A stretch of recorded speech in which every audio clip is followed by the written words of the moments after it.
Hello and welcome to the last lecture video on NumPy, not the last lecture video on the basic data science modules, but in the subsequent videos we'll be moving on from NumPy to other data science packages.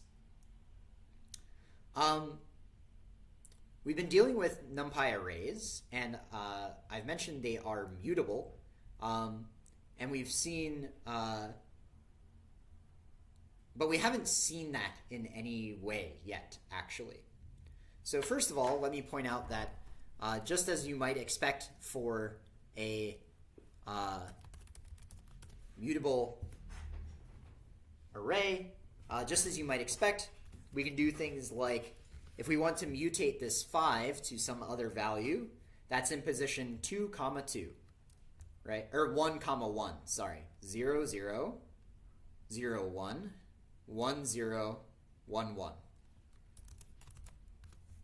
And we could simply reassign this value, say to be 10. So before we did the mutation, it was 5. Afterwards, it's 10. Very simple, very similar to the syntax we're used to. It's also possible to change the shape of an array. So an array has a shape, as we have seen already. And I can change this to be whatever I want. Well, not whatever I want, but I can change it as long as that shape is rectangular and has the same number of elements as the original array. So this was a 3 by 3 matrix, so it had 9 elements, and I changed this to a 9 by 1 array. Or I could change it to be a one-dimensional array with no second dimension. Whoops.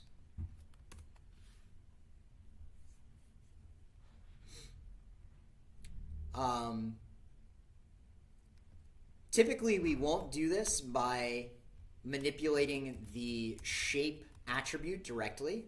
You may remember in my lecture on object-oriented programming, we don't typically manipulate the attributes of an object directly, but instead we typically use a method of the object for manipulating its attributes. When we manipulate the attributes in this way, we are performing a mutation. We are mutating the array. There is a reshape method of arrays which doesn't mutate the object, but returns a new object with the desired shape. So I have a matrix here of shape 20 by 10. The reshape method will return a new matrix with the same values, but reshaped into this 40 by 5 shape. So still this 40 times 5 is 200, 20 times 10 is 200, same number of elements, still rectangular, just a different shape. Notice the original matrix, mat, its shape has gone unchanged. It's this reshape returned a new array with the desired shape. What does it look like when we reshape an array? Well, we've already seen that, but just to give you another example, here's our 20 by 10 array. So here's our 10 columns and 20 rows. If we reshape that, we're going to see these 10 columns condensed down to 5. Why don't we work with a smaller example, actually?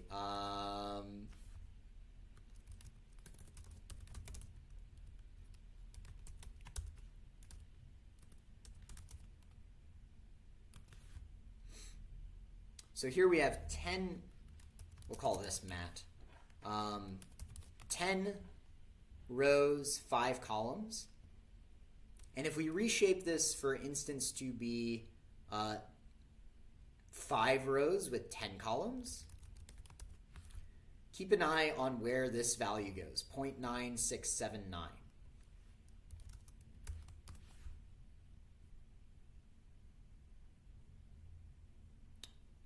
Oh, whoops. Okay, I read... Sorry. All right, we're going to watch this 0.6149.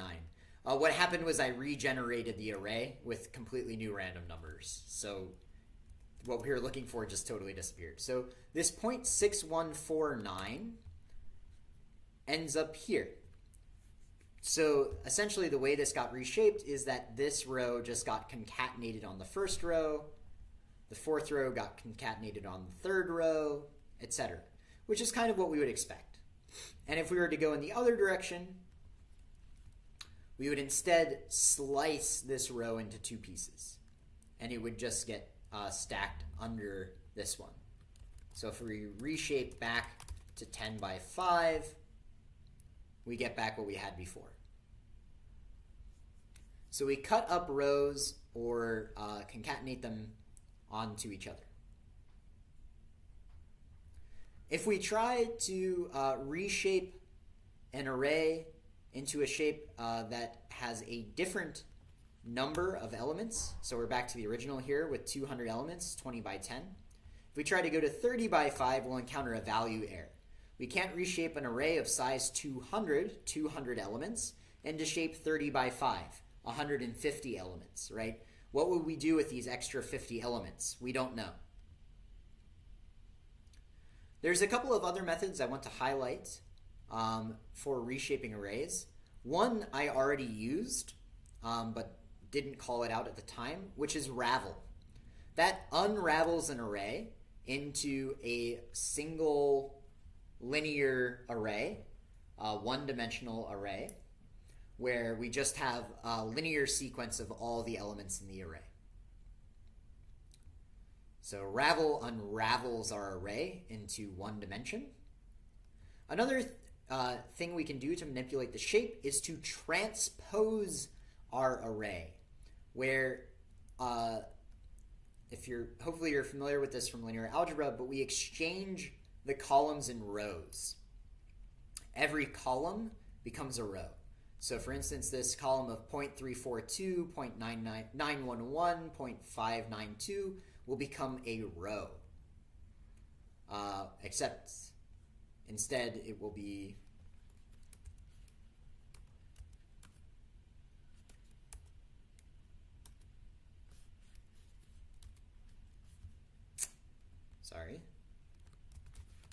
there we go. Instead it'll be a row of like 0.03, 0.86, 0.62, etc. Since this is the actual matrix we're transposing.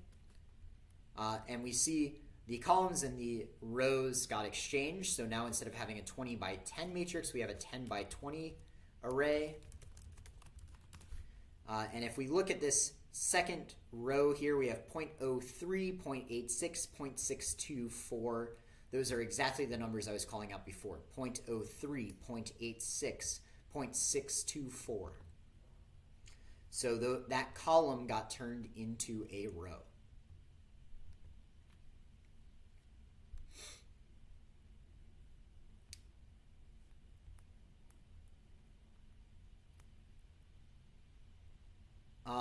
One common use case of NumPy is for doing image analysis, and reshaping images like this comes up fairly often.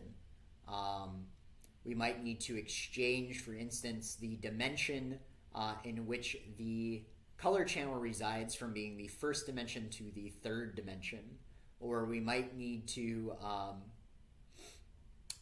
concatenate together different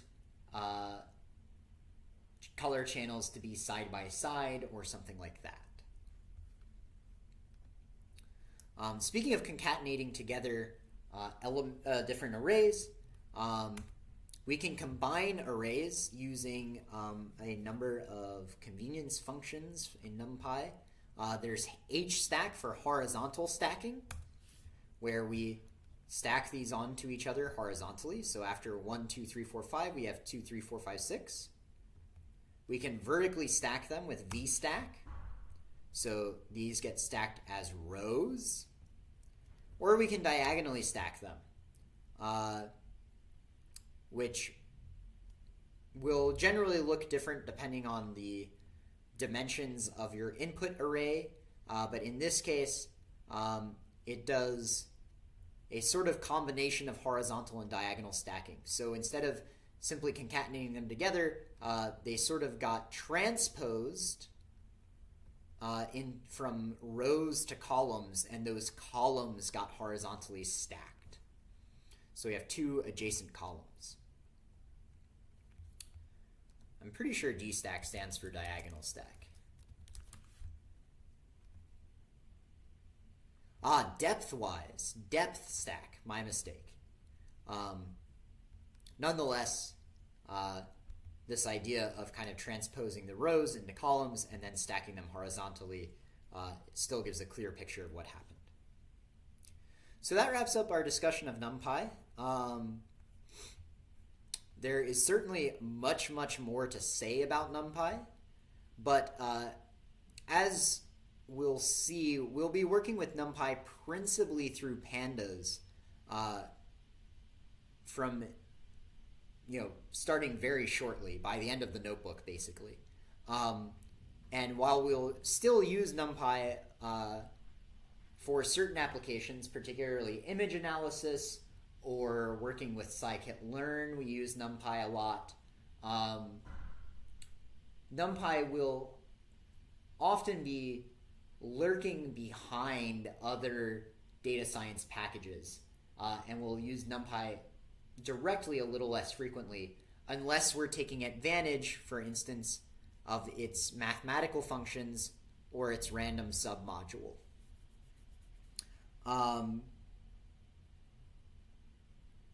Nonetheless, understanding how NumPy works is going to really help us in working with those, with its children, with its the modules and packages that are built on top of NumPy, because understanding how NumPy works goes a long way in helping to understand how those packages work as well. In the next lecture, we will be discussing some basic plotting and data visualization using matplotlib.